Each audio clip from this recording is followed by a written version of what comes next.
सूचना था कि आप लोग पानी का बोतल ना फेंके। खेसारी भैया हमनी के बीच में मानसी जी बानी भाई, हमनी के होस्ट दोस्त हम चाहते कि हो खाती है जोरदार ताली बजे, जोरदार ताली बजा के स्वागत करिए आपसे।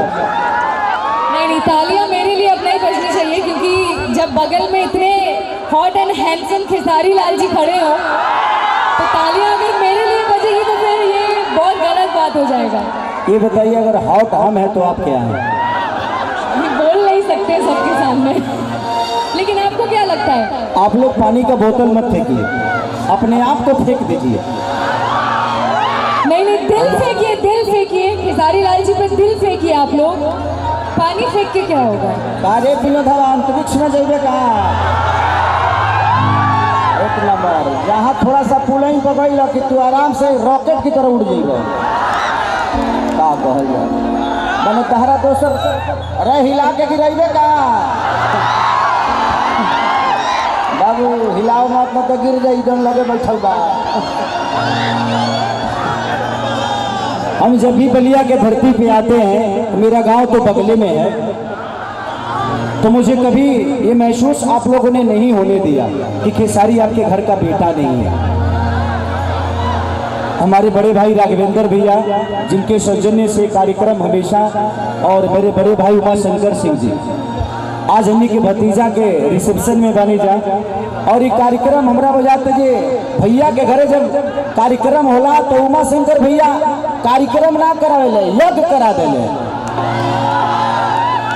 ये सौभाग्य इस धरती का है कि उमा शंकर सिंह जैसा बेटा पैदा किया है कि आज आप लोगों को इतने सारे स्टार आप सामने से देख पा रहे हैं, लोगों का प्यार ले पा रहे हैं, अपना आशीर्वाद दे पा रहे हैं। तो दिल से धन्यवाद पूरे कलाकार जाति से, सबको दिल से धन्यवाद उमा शंकर भैया को, उनके पूरे परिवार को। और आज इस चेहरे पे मुस्कुराहट अगर है तो उसका श्रेय आप सबको जाता है। और आज न्यायपालिका ने खेसारी को न्याय दिया है तो उसका वजह हमारे हिमांशु भैया है। तो दिल से धन्यवाद मेरे बड़े भाई हिमांशु भैया को कि उन्होंने इतना मेहनत करके खेसरिया को न्यायपालिका अच्छाई की जीत हुई। साँच के कब वहाँ चलेला, साँच परेशान हो सका था लेकिन तबाह हार नहीं खे सकत, सुनात नहीं खे भैया, वो लोग के सुनात नहीं खे, कहे भाई चालू नहीं के का। हेलो, थोड़ा सा बढ़ा दो। हेलो हेलो हेलो नींबू खरबूजा का दें। अभी नींबू की तरह बज रहा है, इसको खरबूजा कर दीजिए। अब सुना था। अरे भाई चलिए उधारी बाबू बैठिए, हम लोग नाचेंगे आज। चलिए जितना लोग भी आएगा बलिया के धरती आज रसड़ा में, ये दूसरी बार हम कार्यक्रम करते हैं। एक बार